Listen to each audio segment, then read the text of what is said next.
হেই, কি অবস্থা? What ever. Hasina জো বাইডেনের সাথে সেলফি তুলে সবকিছু ম্যানেজ করে ফেলার একটা ভং ধরছিল না গত কয়েক বছর আগে?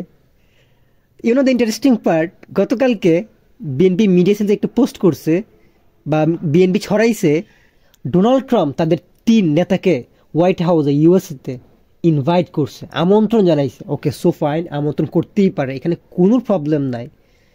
The interesting part is US embassy থেকে আজকে অথবা কালকে, আই নো দ্য এক্সাক্ট ডেটটা আমার মনে নাই রাইট নাও, বাংলাদেশ মিডিয়াকে জানানো হয়েছে যে ডোনাল্ড ট্রাম্পের পক্ষ থেকে এরকম কোনো দাওয়াত দেওয়াই হয় নাই। তো আজকে যাই দেখলাম বিএনপির মিডিয়া সেলে সেই পোস্টটাই গায়েব, তারা ডিলিট করে ফেলছে। এটা কোনো কথা? ওকে, সো হাসিনা এইসব স্টুপিডিটি করতো জনবিচ্ছিন্ন হওয়ার পরে।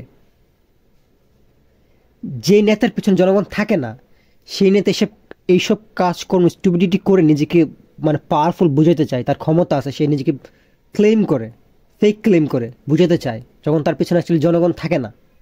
বিএনপির মতো একটা দল এত জনসমর্থন থাকার পর এই মিস ইনফরমেশন ছড়ায় ফ্লেক্স করার চেষ্টাটা খুবই হতাশাজনক ছিল, খুবই হতাশাজনক, এবং সেটা হাস্যকর ছিল।